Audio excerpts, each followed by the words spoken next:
Olá, sejam bem-vindos, bem-vindas e bem-vindes a mais um papo do Festival Orgulhe-se, promovido pelo Comitê de Diversidade das edições Globo Condé Nast. Eu sou Leandro Nomura, redator-chefe da GQ Brasil, e eu estou muito feliz de estar aqui com vocês nesse evento tão especial. Comigo estão o ator Bernardo de Assis, no ar na novela Salve-se Quem Puder, da TV Globo, o violeiro Bente, Mauro Souza, diretor de produção da Maurício de Souza Produções, e Luana Correia, consultora de diversidade e inclusão na Mais Diversidade. E a conversa agora vai ser sobre influência e ocupação de espaços pela comunidade LGBTQIA+. Oi, gente, tudo bem? Como vocês estão?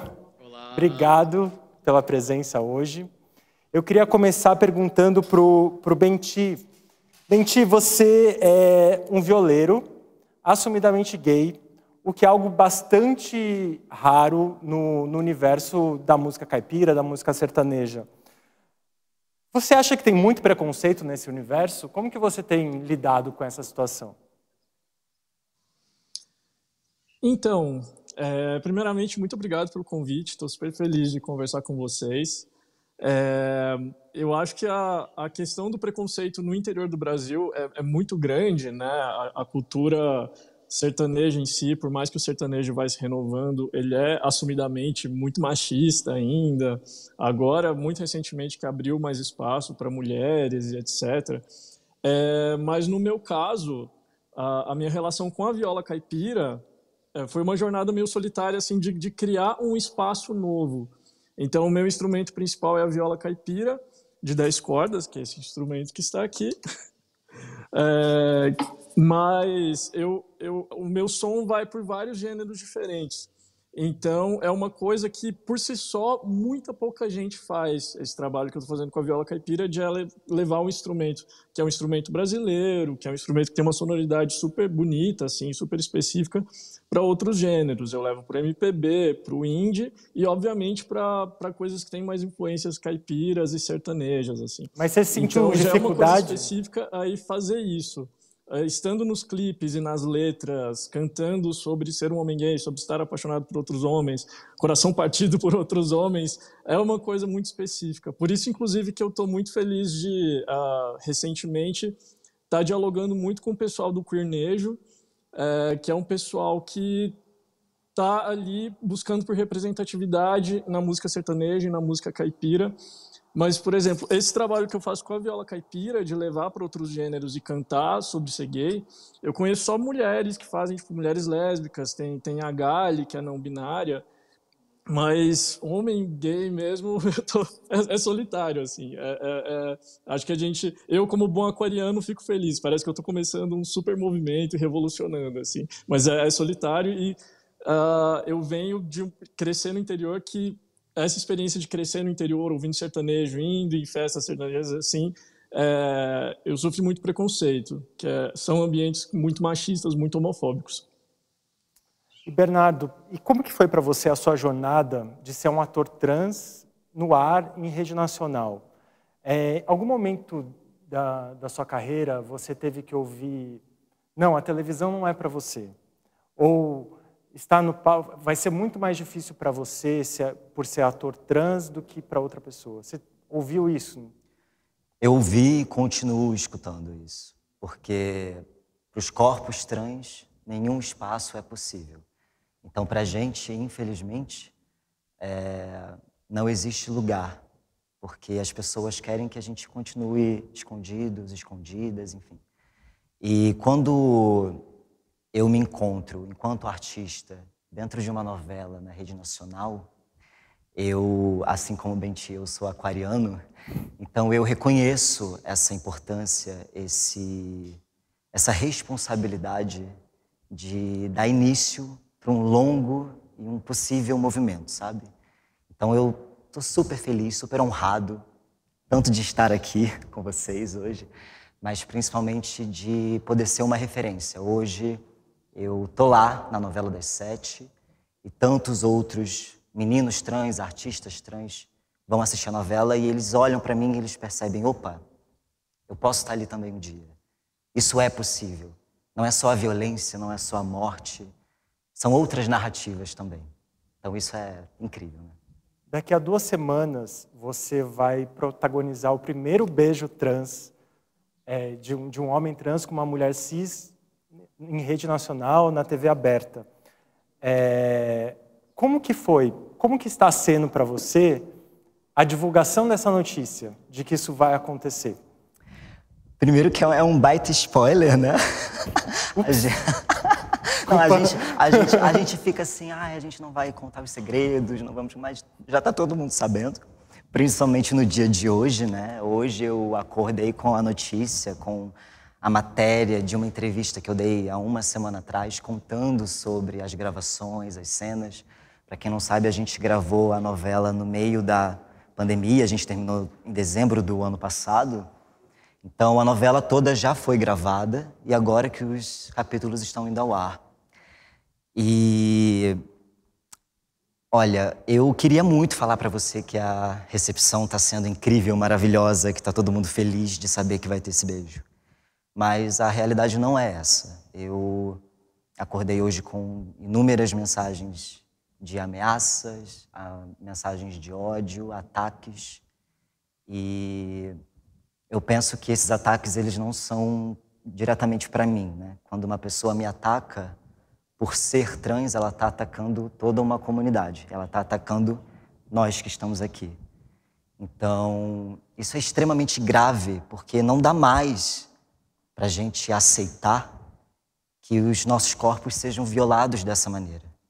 Então, novamente, obrigado pelo convite de estar aqui ocupando esse espaço, porque também não dá mais para a gente viver dentro desses armários que a sociedade inventou para a gente, né? Não existe armário, a gente não criou esse armário. O mundo disse que seria o lugar que a gente tinha que estar. Eu acho assim, primeiro que estamos juntos nessa, nunca se sinta sozinho. Eu acho que quando a gente sabe que a gente faz parte de uma comunidade, isso para a gente é o que nos protege, que nos acolhe. Então, sinta-se acolhido e protegido. Eu sei, imagino que dessas mensagens de ódio, mas o que você está fazendo é muito importante para toda a comunidade. Ver esse tipo de coisa na TV é uma coisa que para minha geração era bastante impensável. Então, é legal saber que a gente está andando para frente, apesar de tudo. Então, muito obrigado por estar aqui, pela coragem de fazer o que você faz e continuar fazendo o que você faz. Mauro, eu li uma notícia também dizendo que quando você posta a foto beijando o seu marido, você perde seguidores. Isso ainda acontece ou isso é uma matéria antiga que não acontece mais? Não, acontece sim. Gente, boa tarde. Estou muito feliz de estar aqui com vocês também, conversando e falando um pouquinho sobre mim, sobre meus pontos de vista. Leandro, sim, isso acontece ainda. Me identifiquei muito aí com as falas do Bernardo, do Bente. Eu tive a minha sexualidade exposta assim, publicamente, né, pelo meu pai, Maurício de Souza, há muito pouco tempo, há 2 anos. E desde então, eu passei a receber mensagens horrorosas, homofóbicas, de tudo quanto é tipo, assim, ameaçando a minha integridade física. E eu nunca tinha recebido nada parecido, né? Então, de repente, de um dia para o outro, eu estava ali sendo bombardeado por um monte de mensagens horrorosas em cima de mim. Isso foi muito difícil no começo, assim. Eu realmente tive... meu terapeuta me agradeceu, porque assim, foi sessão ali de terapia para eu conseguir entender tudo o que estava acontecendo.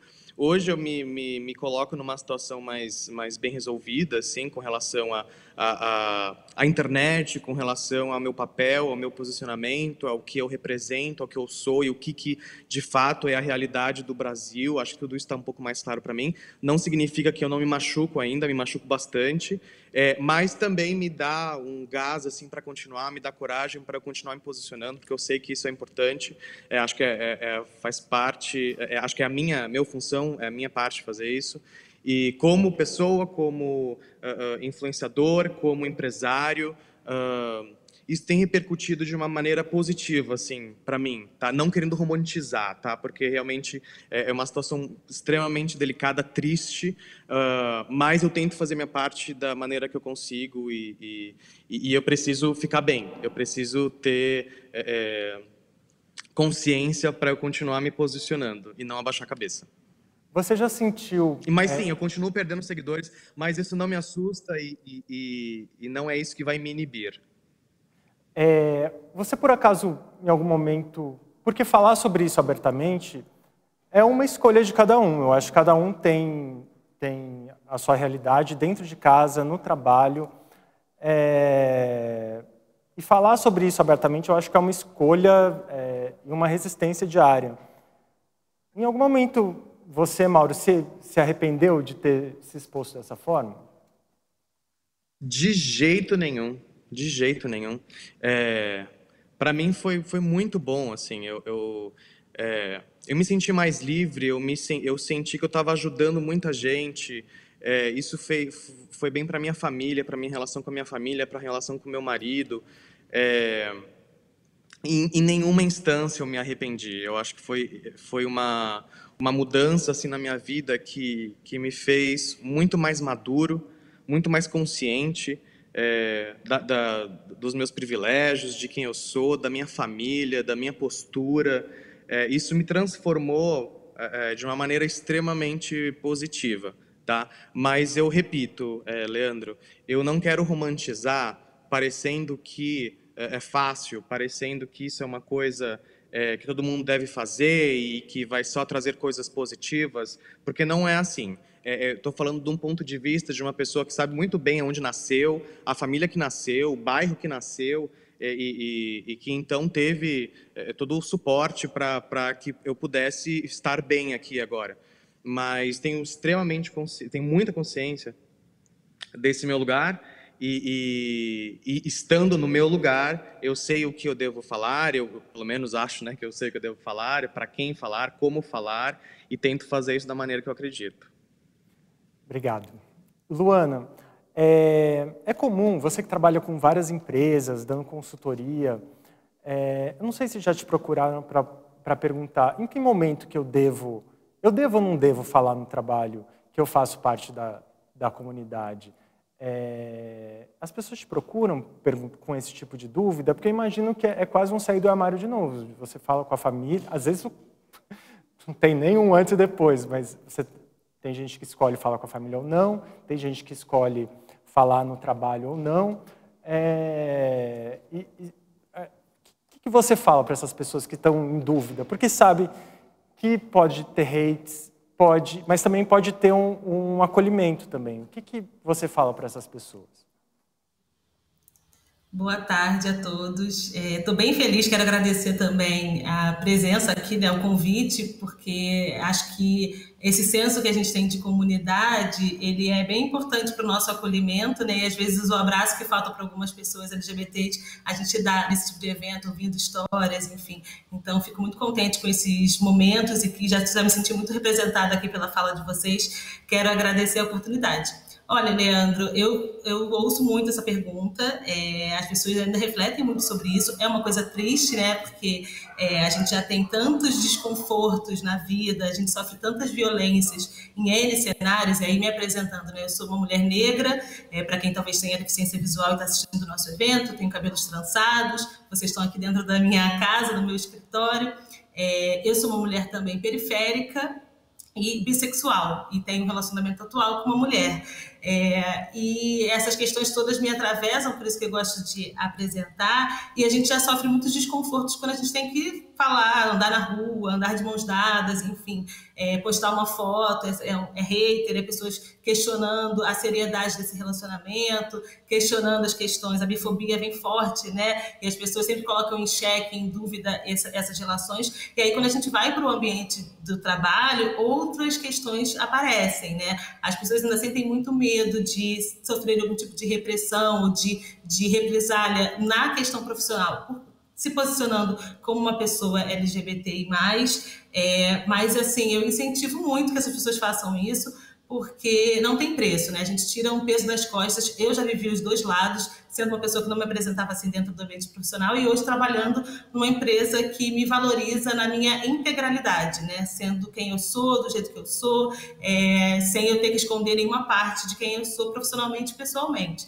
Então, eu já vi esses dois lados, eu incentivo muito que as pessoas façam isso, mas esse não falar não passa só por uma questão de escolha, né? Ele passa principalmente por uma questão de segurança. Ainda não é seguro para muitas pessoas falarem dentro dos seus ambientes profissionais, dentro das suas equipes, dentro dos seus times, que são pessoas da comunidade LGBT. E é nisso que a gente precisa trabalhar, é nisso que a gente precisa rever. Por que essas empresas ainda não são tão inclusivas? A gente tem falado muito sobre diversidade e inclusão no último ano, virou o assunto do momento, mas ainda muitas empresas não são ambientes que são seguros para as pessoas LGBTs, tanto entrarem dentro dessas empresas, né, quanto para permanecerem. Então, eu acho que a gente precisa, nesses espaços, nesses lugares, discutir muito o que a gente pode fazer enquanto pessoa LGBT, que se apresenta assim, mas enquanto pessoa aliada, porque o papel do aliado é extremamente importante nesse cenário, e também provocar um pouco mais, e aí o trabalho que a gente faz na Mais Diversidade, as lideranças, porque essas lideranças precisam garantir ambientes seguros, precisam garantir a segurança psicológica dessas pessoas dentro do ambiente profissional, precisam garantir processos, desde o processo seletivo até todos os processos dentro das instituições, que esses processos incluam todos os corpos, incluam todas as pessoas com as suas especificidades. Então, a gente faz um trabalho que é árduo, mas também é muito prazeroso quando a gente vê muitos resultados acontecendo, né? A gente tem visto isso, mas para provocar essas lideranças também, porque não passa só pela uma escolha da pessoa LGBT, mas passa pelos ambientes, pelas pessoas, pelas lideranças, pelos times. Como que você acha que os processos seletivos poderiam ser mais inclusivos para ter mais LGBTs nos postos de liderança, que daí imagino que vira um ciclo virtuoso, né? Não sei, uma impressão minha. Como que você acha que poderia esses processos seletivos serem aprimorados? Eu falo muito sobre representatividade na minha fala, né? E a primeira questão é assim, essas empresas precisam rever esses times de atração e seleção, porque esses times precisam ser diversos. Pessoas diversas ampliam o olhar quando vão fazer um recrutamento, um processo seletivo. Então, eu acho que tem que começar aí, né? A gente não dá para ser o único ou ser sempre uma exceção ali quando a gente está falando de diversidade e inclusão. Então, times de recrutamento, times de RH mais diversos contratam também pessoas mais diversas, ampliam esse olhar no processo seletivo. E aí eu acho que vale algumas reflexões para as pessoas de recrutamento, de seleção, de atração e seleção.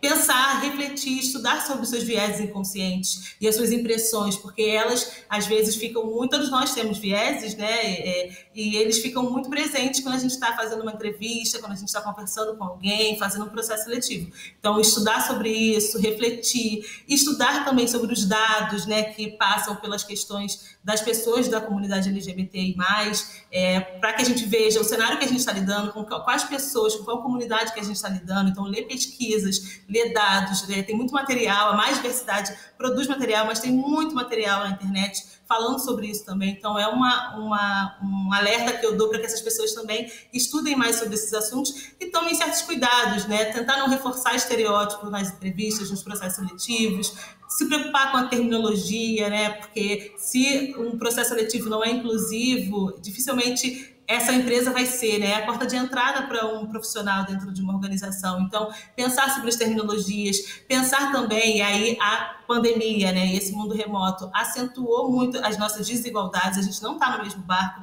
a gente não tem as mesmas condições. Então, esse recrutador tem que pensar também sobre essas pessoas que estão ali fazendo uma entrevista remota, quais condições que elas estão vivenciando, e levar isso em consideração também na hora do processo seletivo. Semana passada eu estava fazendo uma reunião e com várias pessoas de vários estados, e uma das pessoas que ia estar na reunião chegou um pouco atrasada. E aí, quando ela chegou atrasada, ela pediu desculpas, e, enfim, a gente super entendeu, mas aí ela falou pra gente que ela pegou um trem, um barco e uma moto para chegar naquele local, para ter uma internet boa, para conseguir conversar com a gente. Então, é sobre isso que a gente está falando. Em muitos momentos, a gente precisa sair, e acho que todos os momentos, sair da nossa bolha, né, e olhar para outros aspectos, olhar para outras pessoas, e olhar para outros lugares, porque nem tudo é isso aqui que a gente está vivendo, né? Então, as pessoas têm condições diferentes. Eu acho que os recrutadores, a equipe de RH, tem que ter esse olhar, né, para as diferenças que nos atravessam. Pode falar, Mauro. Eu acho que é por aí. Pode falar, Mauro. Perfeito. Não, eu queria acrescentar a fala da Luana, que achei demais, assim, e eu também, como empresário, reiteraria a importância dessas empresas que estão, né, com essa iniciativa de diversidade e inclusão, a importância de ter justamente esse trabalho de curadoria de conhecimento, né? Porque não adianta o empresário, no lugar dele, falar assim, eu quero ter essa iniciativa dentro da minha empresa e fazer de qualquer jeito e começar o recrutamento RH. Não. Toda a empresa precisa estar alinhada, todos os funcionários precisam estar alinhados, né? Então, entra um funcionário trans ou um funcionário PCD, e aí ele entra num ambiente que não está preparado para aquilo, também não vai adiantar nada, entendeu? Ele não vai nem ser produtivo. Então, a importância também de existir trabalhos como esse da Luana, que faz essa curadoria de conhecimento no sentido de alinhar a empresa como um todo, né, e não só um grupo, ou não só da porta para fora, mas principalmente da porta para dentro. Né? A empresa que você trabalha, Mauro, que você foi criado, ela é voltada para o público infantil. Isso é uma outra peculiaridade.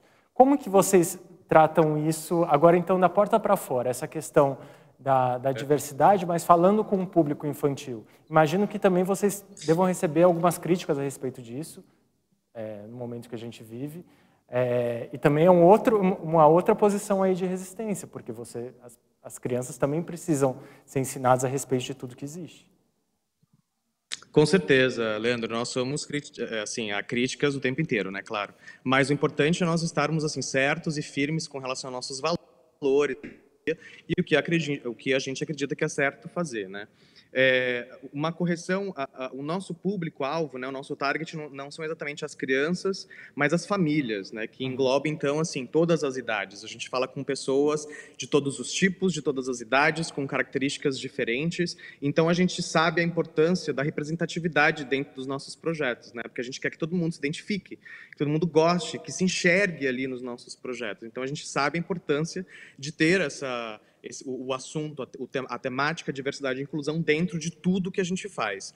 É claro que é um processo, Leandro, é um processo assim, sem fim. O tempo inteiro a gente precisa, igual eu falei, de conhecimento, de ajuda, quando eu falo da parte de conhecimento, né, porque o preconceito nada mais é do que a ignorância de você não ter informação a respeito de um assunto. Né? Então, para você poder, de fato, espalhar conhecimento, você precisa de ações para isso, de reeducação, de informação. E é isso que a gente tem feito, aos poucos, com muita responsabilidade, com muito carinho, sem pressa, mas sabendo que o mais importante é a gente trabalhar da porta para dentro antes de trabalhar da porta para fora.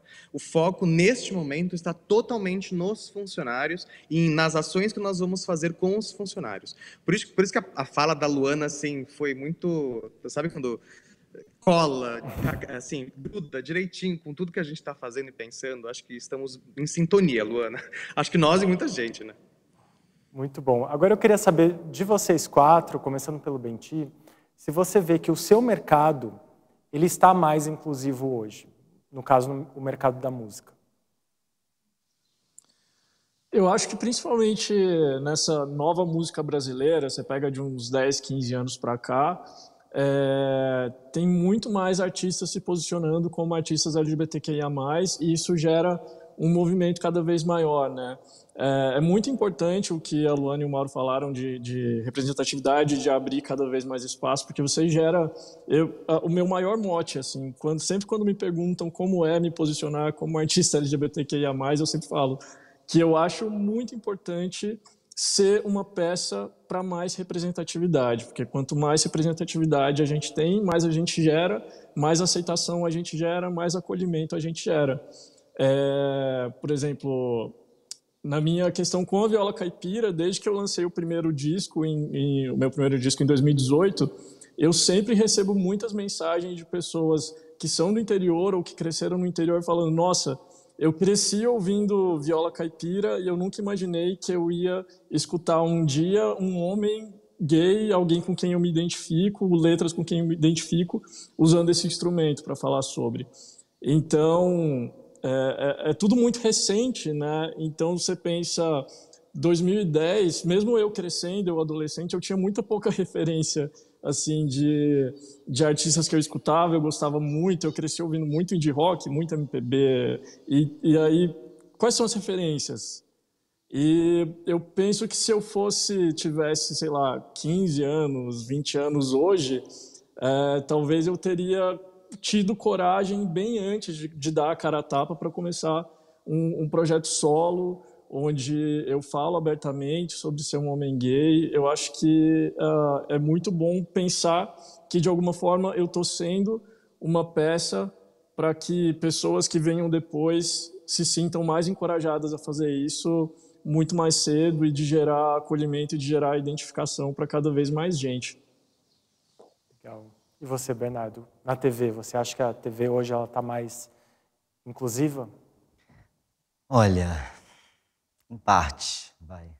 A gente, de fato, conquistou um certo espaço, não só as pessoas trans, mas as pessoas LGBTI+, no geral. Então, hoje a gente consegue perceber atores gays se assumindo mais, atrizes lésbicas, atrizes e atores bissexuais.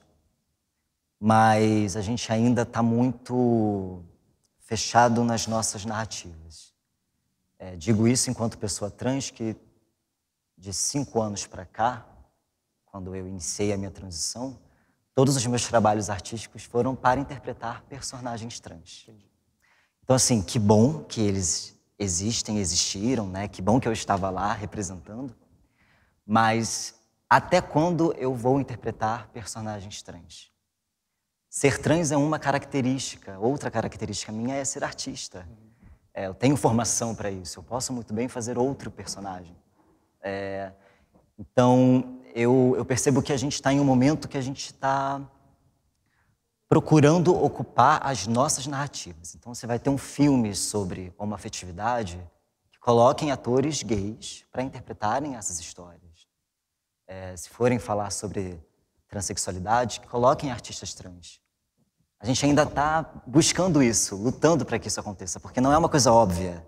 Se fala muito sobre diversidade, sobre corpos trans, mas quando você vai ver quem escreveu, quem dirigiu, ainda são pessoas cisgêneras, ainda parte de um olhar cisgênero. Então, que a gente possa pelo menos estar na frente das telas, isso já é um grande avanço, mas que a gente também possa estar atrás delas, que a gente possa ocupar outras profissões. Eu me recordo que a minha primeira referência de um personagem trans foi em um filme chamado Meninos Não Choram, e o personagem foi interpretado por uma mulher cisgênera. Isso foi em 99, 2000, acho que foi isso. E depois disso, eu fiquei por anos procurando obras que tivessem artistas trans e eu não encontrava. E hoje, em 2021, já existem obras que têm artistas trans, séries com personagens trans, atores, atrizes trans. Então, eu acredito muito que é daqui para frente, assim. A gente deu um passo pequeno, mas demos esse passo. E agora a ideia é dar 2, 3, 4 e não voltar mais. Que papel que você gostaria de fazer? Que pergunta maravilhosa! Eu adoraria fazer um personagem super diferente de mim, assim. Um personagem... não sei lá, uma obra de época, uma obra que abordasse preconceitos da época. Eu acho que ia ser muito legal um corpo trans estar em uma história tão distante, tão desconexa, sabe? Porque ainda assim, quando a gente vai olhar, a gente não vê personagens gays assaltando um banco no filme. Eu quero ver isso, sabe? Eu quero ver lésbicas pilantras. Ocupar todos os espaços mesmo, né? Eu quero ver essas coisas, sabe? Eu quero fazer um filme da Marvel, não sei, sabe? Eu quero ver personagens diferentes dessas coisas da violência, da morte, da dor. Eu tô cansado disso. Sempre quando a gente vai ver um filme... Vai lá, um filme gênero, LGBTI+. Vai ter alguém sofrendo, alguém chorando, alguém que foi expulso de casa... Alguém que está sofrendo porque está se descobrindo. Isso é importante, óbvio, essencial. Não estou falando que isso não existe, isso existe. Agora, outras coisas existem, outras histórias. Olha só esses artistas que estão aqui, essas pessoas maravilhosas. Sabe? Eu tenho certeza que cada história aqui daria um filme e eu quero assistir esse filme no futuro. Vai acontecer. Muito bom. Vai acontecer sim. Luana, você acha que o mercado de trabalho como um todo ele está mais inclusivo ou ainda é muito fachado? Olha, eu sou naturalmente uma pessoa muito otimista, mas também extremamente realista, né? Eu acho que ele está mais inclusivo, sim. A Mais Diversidade, por exemplo, tem 5 anos de existência. Então, assim, olhando 2021, a gente tem muitos clientes que já estão com um caminho muito bem percorrido na diversidade e inclusão, já estão com times mais diversos, processos mais inclusivos. Então, e isso fica muito nítido quando a gente vê, por exemplo, nesse mês, as empresas que de fato têm um trabalho de base, têm times diversos. Eu acho que isso fica nítido, e se não ficar, acho que as pessoas precisam pesquisar como é que são essas empresas mesmo. Mas também eu acho que aí a gente teve 2020 trazendo um boom para a agenda de diversidade e inclusão. Isso muito provocado por N questões, né? Acho que os movimentos sociais, né, o movimento negro, que depois do assassinato lá do George Floyd nos Estados Unidos, as manifestações antirracistas, e aí eu não estou saindo do assunto LGBT, mas acho que esses movimentos todos eles se somam, né?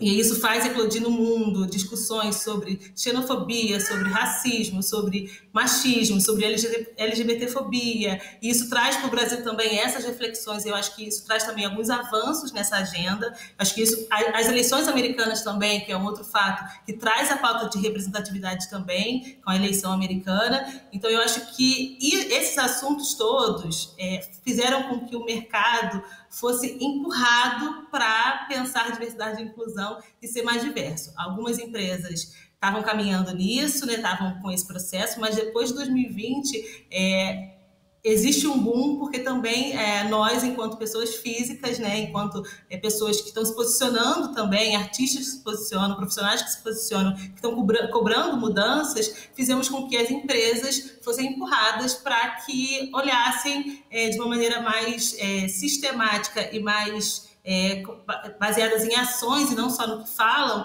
para a pauta da diversidade e inclusão. Então, eu vejo assim, muito mais recrutamentos acontecendo, times mais diversos, pessoas se posicionando, empresas se posicionando politicamente em prol da comunidade LGBT, como a gente viu a questão do PL 504 em São Paulo. Então, assim, eu acho que o mercado está mais inclusivo, eu acho que sim, mas acho que o nosso posicionamento, empresas falando mais sobre isso, pessoas falando mais sobre diversidade e inclusão, artistas se posicionando também em prol dessa pauta, fazem com que o mercado também se movimente para catar mais profissionais do mercado que sejam diversos, para valorizar mais pessoas negras, para valorizar mais pessoas trans também, enfim. E acho que esse movimento é nossa responsabilidade, tanto quanto pessoas LGBTs, pessoas que têm alguns privilégios, a gente não pode deixar de falar isso, né? E aliados também nessa agenda e nessa causa. Eu acho que a gente precisa se somar, né? Precisa somar forças para fazer mais esses movimentos, porque a partir desses movimentos eu vejo muitas mudanças.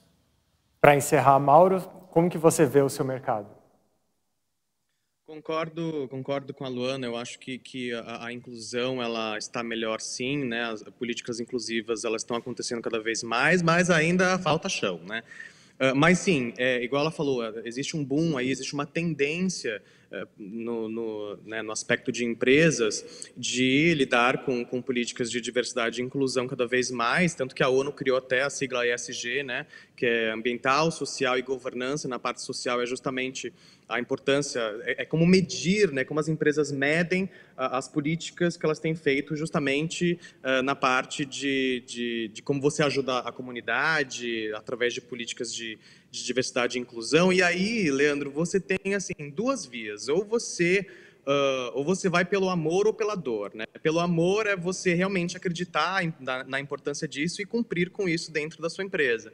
pela dor se você não faz isso, você começa a sentir isso no bolso, você perde oportunidades, você começa a perder patrocínio, você começa a perder, enfim, parceiros, e essas duas vias, elas levam para o mesmo lugar, que é a criação de políticas inclusivas. Você tem que fazer isso. Se você não faz isso, você está atrasado, você é um inconsequente, porque realmente é uma tendência, isso precisa ser feito, né? Então, eu acredito sim que está melhorando, falta muito chão, mas para mim é um caminho irreversível e evolutivo.